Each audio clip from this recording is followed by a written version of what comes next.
We got breaking news that Pope Francis, the first Latin American leader of the Roman Catholic Church, has died. Vatican said in a video statement this morning, just before 9 o'clock. He was 88 years old, had suffered various ailments in his 12-year papacy. He met J.D. Vance yesterday in a brief. The world was shocked on Easter Monday when news broke that Pope Francis, the 266th leader of the Roman Catholic Church, had died at the age of 88. The announcement came as a surprise to many, especially since the pontiff had appeared in public just one day earlier during Easter celebrations at St. Peter's Square. Del nostro Santo Padre Francesco. Alle ore 7:35 di questa mattina, il Vescovo di Roma Francesco è tornato alla casa del Padre. Dear brothers and sisters, with profound sadness, I must announce the death of our Holy Father Francis. Cardinal Kevin Farrell announced in a video statement on Monday, April 21st, 2025. At 7:35 this morning, the Bishop of Rome, Francis, returned to the house of the Father. According to the official death certificate released by the Vatican, Pope Francis died of a cerebral stroke that led to irreversible cardiovascular collapse. Dr. Andrea Arcangeli, the Vatican's physician, confirmed that the Pope had fallen into a coma before his death. The certificate also noted that Francis had suffered from several underlying health conditions, including high blood pressure and diabetes. The Pope's passing occurred at his residence in the Vatican's Casa Santa Marta, where he had chosen to live throughout his papacy rather than in the traditional papal apartments. The startling juxtaposition of Pope Francis's Easter Sunday appearance and his death mere hours later left the global community in disbelief. Just one day before his passing, the pontiff had emerged for a significant public moment that seemed to signal continued recovery. After weeks of absence following his lengthy hospitalization, Francis appeared before the faithful in St. Peter's Square, seated in his wheelchair, yet radiating enough strength to participate in the high Holy Days celebrations. As thousands gathered in the square, Francis watched attentively while an aide delivered his Easter message, occasionally nodding and gesturing to emphasize key points about peace, particularly his impassioned plea for a Gaza ceasefire. The Vatican press office noted he even had sufficient energy to hold a brief but meaningful meeting with visiting U.S. Vice President J.D. Vance. Witnesses described the Pope as tired but engaged, with many faithful expressing relief at seeing him actively participating in the Easter festivities. Several Vatican observers commented that his demeanor suggested continued healing from his respiratory illness, making the announcement of his death just hours later all the more shocking and unexpected. Pope Francis had been battling significant health issues in recent months, culminating in his final hospitalization. His health crisis began on February 14, 2025, when he was admitted to the Agostino Gemelli Polyclinic Hospital with what doctors initially diagnosed as bronchitis. Vatican officials initially downplayed concerns, describing it as a routine precautionary measure. But photos of the Pope entering the hospital revealed his apparent discomfort and labored breathing. However, his condition rapidly deteriorated in the following days. By February 21st, his medical team issued a more somber statement, confirming the 88-year-old pontiff was suffering from pneumonia affecting both lungs. Dr. Roberto Bernabé, the Pope's personal physician, explained during a rare press briefing that Francis's condition was complicated by his advanced age and pre-existing respiratory vulnerabilities. The pneumonia had triggered a cascade of complications, including a dangerous trifecta of bacterial, viral, and fungal infections that resisted initial treatments. This complex web of illnesses forced the unprecedented cancellation of all papal audiences and events throughout Lent, a crucial period in the Catholic calendar. His hospital stay stretched to 38 days, the longest of his papacy, during which time the Vatican released carefully worded updates that balanced transparency with reassurance. When finally discharged on March 23rd, Francis appeared noticeably thinner and more frail. His medical team prescribed a strict regimen of 2 months complete rest, specialized respiratory therapy, and a significantly reduced schedule, signaling the profound toll these illnesses had taken even as he left medical care. These recent struggles compounded long-standing health concerns that had followed Francis throughout his life. In his youth, he had part of one lung removed due to a pulmonary illness, creating a vulnerability that would shadow him into his later years. Despite this significant medical history, the Vatican had consistently maintained that his partial lung removal had never affected his work as Pope, even as his advancing age brought new health challenges.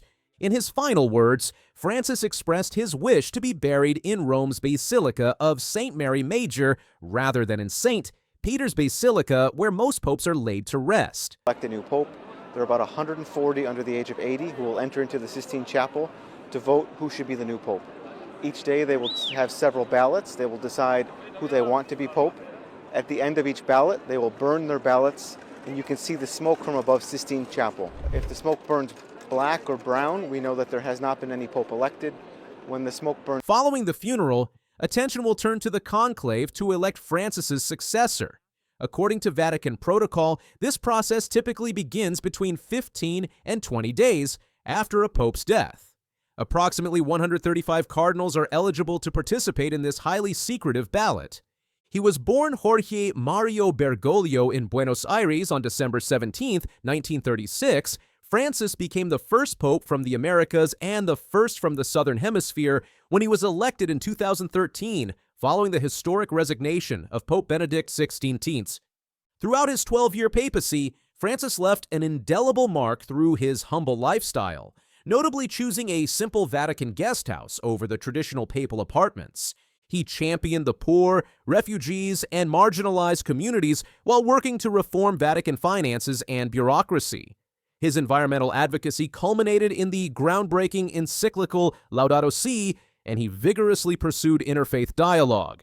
Francis gradually shifted Catholic engagement with LGBTQ+ individuals, first with his famous "Who am I to judge?" comment, and later by allowing priests to bless same-sex couples in 2023. These actions reflected his consistent emphasis on mercy over doctrine, earning both devoted followers and determined critics within the Church. While beloved by many for his focus on mercy and inclusion, Francis also faced criticism from conservatives who felt he was diluting Catholic teaching, and from progressives who believed he should have gone further in reforming the Church. In analyzing Pope Francis's death, it's important to note that while his passing was unexpected given his public appearance the day before, the official cause, a stroke leading to cardiac failure, is consistent with his age and known health conditions. His recent hospitalization for pneumonia likely left him in a weakened state, despite his apparent recovery. The Vatican has been transparent about the circumstances of his death, releasing the official death certificate and providing regular updates about funeral arrangements. There is no credible evidence suggesting any unusual circumstances surrounding his passing. As the Catholic Church prepares to say goodbye to its 266th Pope, attention will soon turn to who will succeed him and whether they will continue his vision for a more inclusive, merciful church focused on serving the marginalized. World reaction has reflected the global impact of Pope Francis's leadership, with tributes pouring in from leaders and ordinary people of various faiths and backgrounds. His legacy as a reformer who sought to bring the Church closer to its original mission of serving the poor and vulnerable seems assured, regardless of who follows in his footsteps. I feel so bad, I got a worried mind. I'm so lonesome all the time. Today we are going to talk about the extraordinary journey of one of gospel music's most powerful voices, Linda Randall. A woman whose rich, soulful performances have touched countless hearts worldwide is now facing her greatest challenge yet. From humble beginnings in the tough neighborhoods of Washington, D.C., to standing ovation-worthy performances with the legendary Gaither Vocal Band, Linda Randall's story is one that defies expectations at every turn. "It's just a God thing," Linda once said. "It's something that I never dreamed of for myself. You couldn't have paid me any amount of money to believe that this would happen one day." But what happens when the voice that lifts others begins to falter? What happens when the woman known for her unwavering strength must confront her own vulnerability? Born on February 7, 1962 in Washington, D.C., Linda grew up in an environment where faith wasn't just a Sunday service. It was the lifeline that held her family together. Her father, once described by Linda herself as a gangster, a gambler, a racketeer, experienced a miraculous transformation after hearing a salvation message on a Maryland highway. My father had a temper, but my dad was the most patient, understanding, loving man. Linda recalls, emotion catching in her throat. I can't even describe the relationship that I had with my father. That transformation created the foundation for Linda's unshakable faith, a faith she would need when facing her own trials years later. The girl from the inner city who once innocently prayed, "Lord, make me the world's greatest gospel singer," found herself thrust into the spotlight after joining Bill and Gloria Gaither's Homecoming series in the early 1990s. I remember getting up in concerts and asking the audience, "Would you pray for me? One day I want to be the world's greatest gospel singer."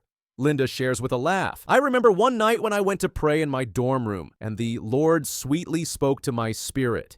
He said, "It's not as important that you be the greatest gospel singer as it is that you have my anointing upon your life." That divine guidance would shape her approach to music forever. For over 13 years, Linda traveled with the Gaither Vocal Band, her chocolate-rich voice giving new life to spiritual classics like His Eye is on the Sparrow. Her performances weren't just displays of vocal prowess. They were testimonies of faith that connected with audiences across racial, cultural, and denominational lines. Homecoming for us is just a celebration, Linda once explained.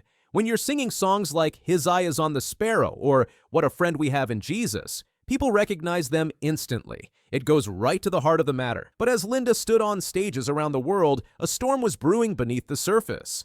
What many fans didn't see was the private battle Linda was fighting.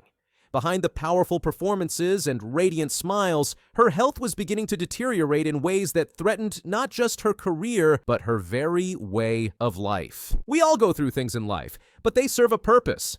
Linda reflected during this difficult period. I know that I've grown through so many, and God has promised that He would never leave us or forsake us. He's with us, like a mom would cradle her babe, or a dad would cradle his child during a tough storm. God cradles us till the storm passes by. The changes were subtle at first.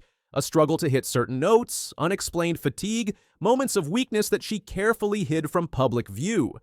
Doctors struggled to pinpoint the exact cause, leaving Linda in a frightening limbo of uncertainty. For a vocalist whose gift was her voice, these symptoms weren't just concerning, they were devastating. Whispers and rumors began to circulate. Some speculated about substance abuse, rumors that were particularly painful for a woman who had dedicated her life to ministry. Others wondered if she was suffering from a hidden personal tragedy. The speculation only added to Linda's burden as she sought answers. Through it all, her anchor remained the same: faith and family. Michael Randall, her husband and a pastor himself, stood firmly by her side.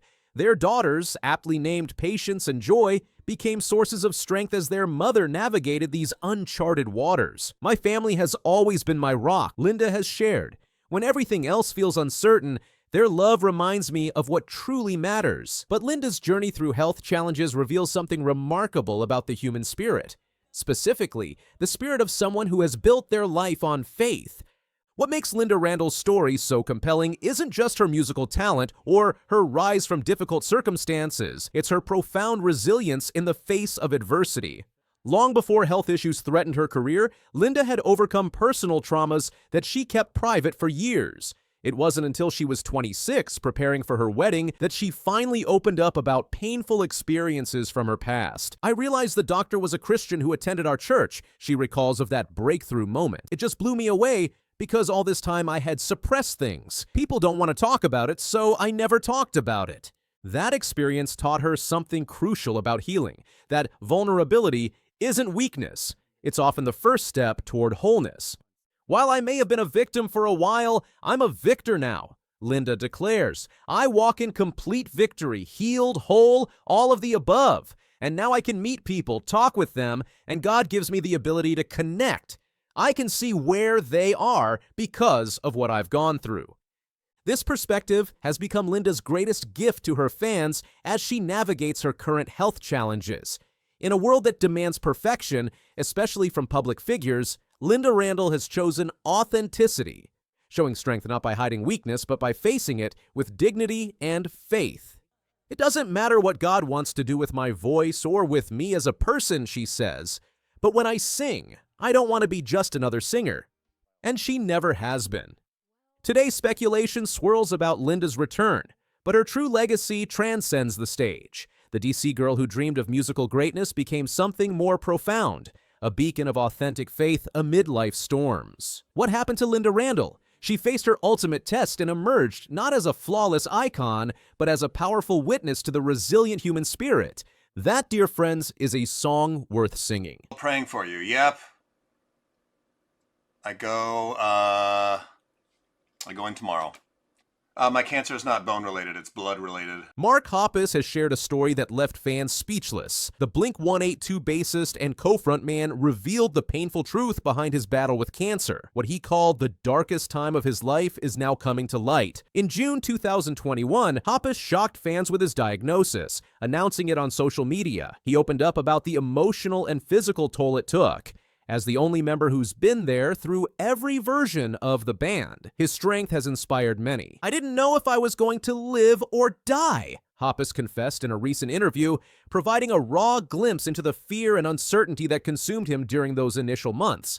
The bassist revealed that he had been diagnosed with diffuse large B-cell lymphoma, stage 4A, an advanced form of cancer that had already spread to multiple parts of his body by the time it was discovered.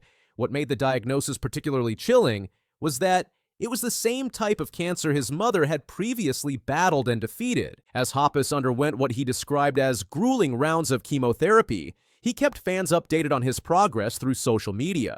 In July 2021, he offered a glimmer of hope, sharing that the treatment appeared to be working. "I'm so grateful and confused and also sick from last week's chemo," he wrote. "But the poison the doctors pump into me and the kind thoughts and wishes of people around me are destroying this cancer."